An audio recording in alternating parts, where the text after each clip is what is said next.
There have been rumours circulating about the network for some time now, but I believe that I'm the first to properly investigate them. I'm certainly the first to share my findings. I'm not going to shove this stuff down your throat or blow it out of proportion, nor am I going to tell you everything that I saw. I won't respond to any messages regarding the matter, but I will leave instructions to those of you who would or are motivated enough to replicate my trip. I don't know if you've ever been to North Wales. Lots of mountains and valleys, and very few large towns. Mostly rural communities out there. I visited a friend up in Bangor a few times, so I knew the way to the coast. From there, it was just a matter of heading south, into the foothills of Mount Snowdon. It took a while to find the old research building. It's been abandoned for years, and so the address wasn't on my sat-nav, but a couple of locals out on a hike pointed me in the right direction. If you plan on heading out there, I'd advise asking around. It's easy to get lost down those country roads. Sure enough, there was the sign that I'd read about. The original words, Gwinnett Climate Research Centre, just visible through the faded coat of black paint which had been sprayed across the sign. In their place had simply been dubbed the word End. Passing the charming exterior, I turned up a narrow path, where the hedges grew tall and tangled with weeds. I'm not talking now like, oh, it's going to be awkward if I met another vehicle coming the other way. I'm talking grit your teeth the entire way because you can hear the bushes scraping the sides of your car narrow. The road surface turned to gravel, and then angled up sharply. My tyres span. The innards creaked painfully, and it quickly became apparent that it wasn't going to make it up. I reversed down the short distance I'd managed and parked, shrugging on my laptop bag and pocketing my dad's mag light. It was a fairly grey morning, and I had no idea what state the building's lighting would be in. Buttoning my jacket, I headed up the hill. The front door was not locked, but I set out to check the perimeter. It was pretty much as described in the original online post. Windows boarded, no visible telephone or power lines feeding into the building, and an exterior shell which was covered almost entirely with graffiti tags. There were no vehicles in sight, and the CCTV cameras hung limp and dead in their cages. Good enough for me.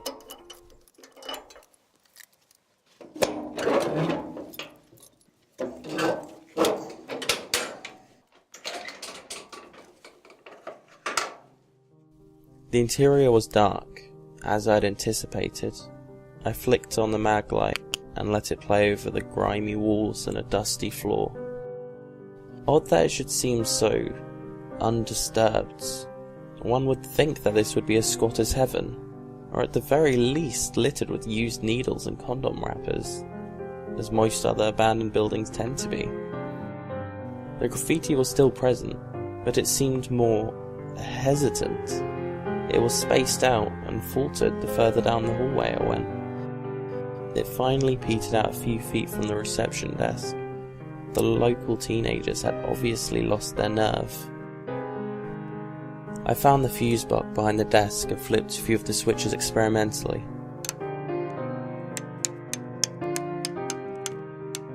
Nothing happened.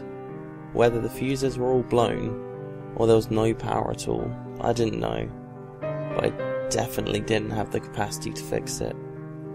The email that I had received on the matter specifically stated not to worry about the electricity supply, but, and call me a coward if you'd like, given a choice between functioning lights and creeping around in a dark, isolated building on my own, I'd rather the former. After climbing a bare stairwell to the next floor, I was able to stow my light. The windows here weren't boarded up, and great cones of sunlight had crept through the empty frames. The only creepy thing about this place was how tidy it was.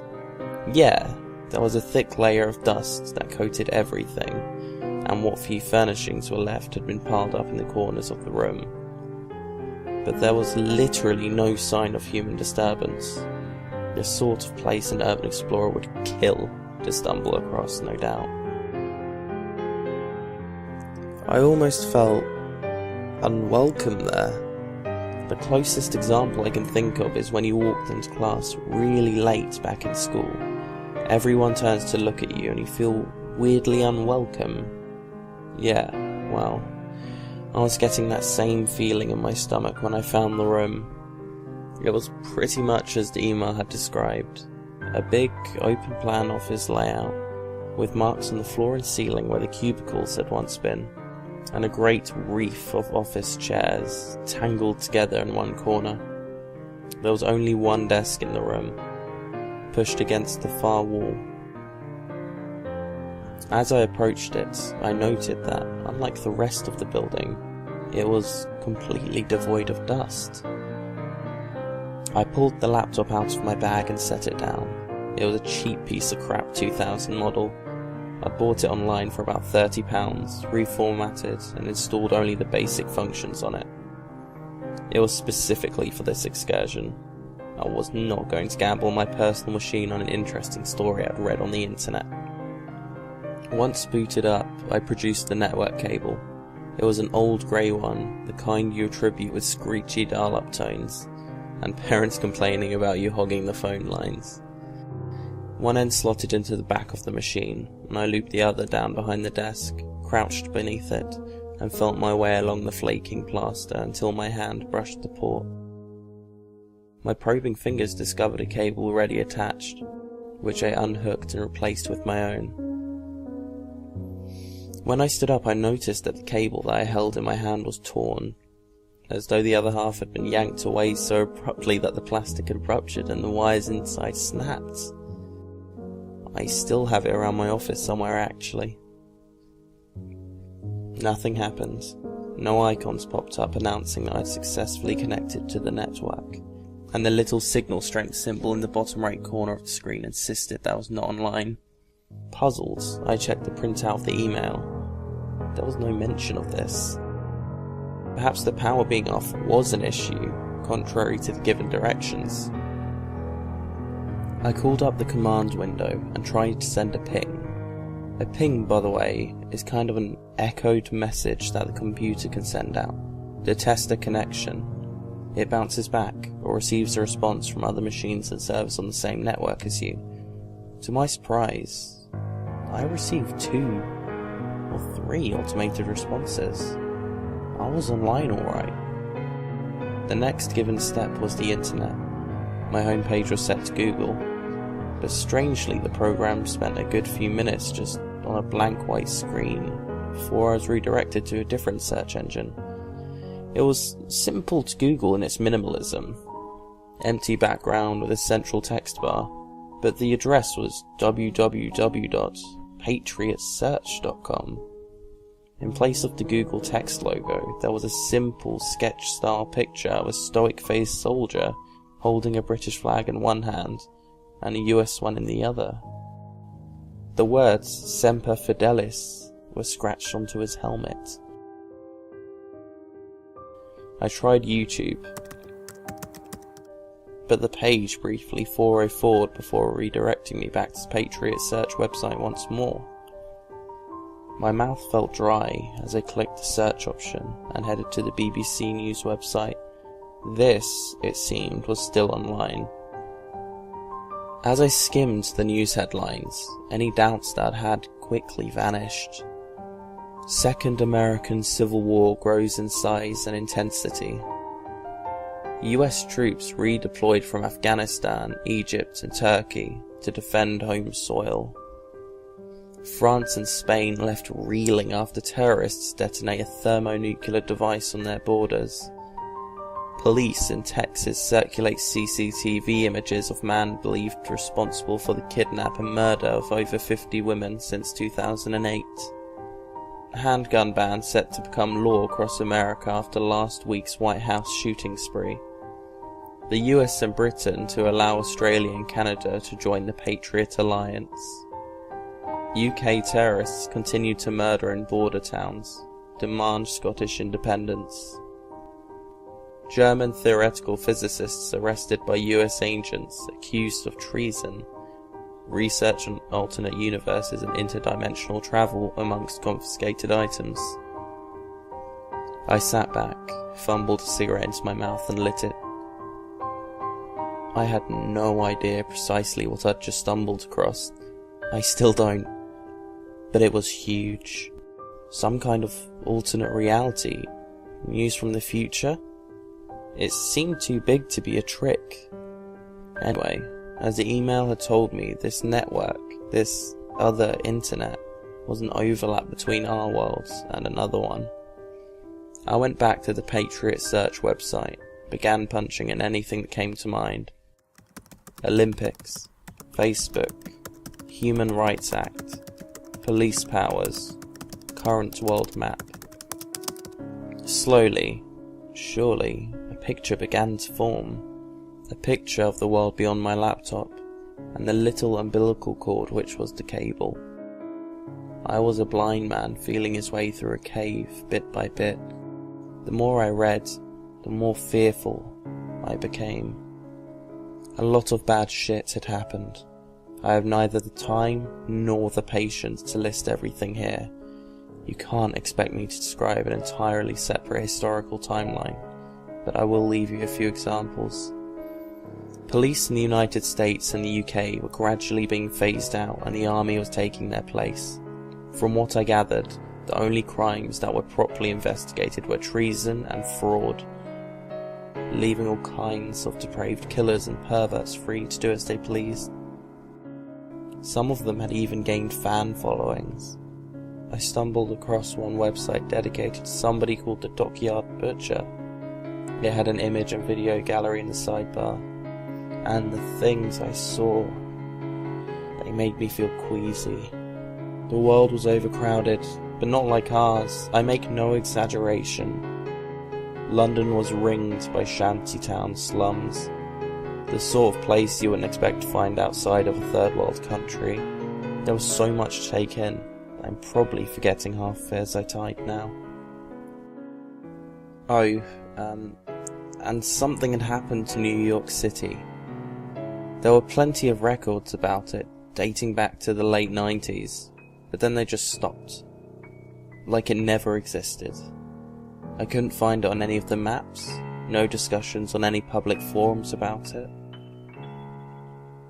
I'm not sure if it's just an isolated example, or one of many places to officially stop existing. But if anyone decides to look for themselves, that it's something interesting to investigate, I really recommend that you don't though. A shrill bleep startled me. I'd left the command drive open after testing my connection. It was notifying me of an echoed ping. I reopened the window, and sure enough, I had been pinged. Moments later, a second ping popped up on my feed. A different source though. The IP address was listed beside the notification. As far as we know, that building is the only one with a connection to the network, meaning that they hadn't come from this side. As I tried to grasp what was happening, a third ping appeared. Something clicked inside my head, and I felt my stomach turn. I had grasped blindly into the unknown, and now the unknown was grasping back. People from this other world had felt my clumsy investigations, and were in turn investigating us. That was when my laptop went crazy. The mouse stopped responding to my usage. In fact, the pointer disappeared completely from the screen. The internet browser instantly froze up, and then forwarded me to another website, a blank white screen which loaded almost instantly. A file began to load itself onto the machine, its icon a pale, pupil-devoided eyeball, and its name a blank space. Though I wasn't hugely worried about the well-being of the old laptop, the idea that something from this other place was pushing its way into my reality was strangely horrifying. I leapt to my feet, and just as the download reached 75%, I yanked free the cable from the wall. A squeal of static emerged from my computer speakers. and the download bar quivered, frozen on screen. I had dropped my cigarette in the rush, so I sat back and lit another one. I stared at the socket in the wall, scratched and slightly deformed due to my rather rough exit from the world that lay beyond it. I have no idea what that eye program was for, and I didn't try to find out. I took the laptop apart there and then, and carefully ground each piece below my heel. All that's left of its inner workings is a scattering of green plastic shards and bent metal. As for what the future holds for the old climate research building, I have no idea. Gwynedd Council have been talking about demolishing it for years now, and perhaps one day they'll pull their fingers out and get around to it. I'll be honest, when it's nothing but rubble and ashes, I will not be mourning its loss. Until that time, the socket, a little window into the unknown, is still there. If you desperately want to investigate, I can't stop you. Still, it's plain to see that whatever world the network represents is a cruel and malicious shadow of our own. Just a word of warning to any other would-be pioneers. If they try to make contact, ignore them, and if they try to get through, deny them. Scientists believe that should alternate universes exist, that it would be almost impossible to knowingly transfer physical objects from one to the other. Then again, though data is simply electrical impulses, energy, that such a force should be exchangeable between two realities simply paves the way for other, far less desirable visitors. I believe that whatever possibilities the network holds for us are outweighed by the risk. Because what lies just across the veil is not some monster or demon, but a humanity turned cold and hateful. It knows how we think, and it knows we'll come back. If all this hasn't dissuaded you from exploring, then please be careful. Don't let them in.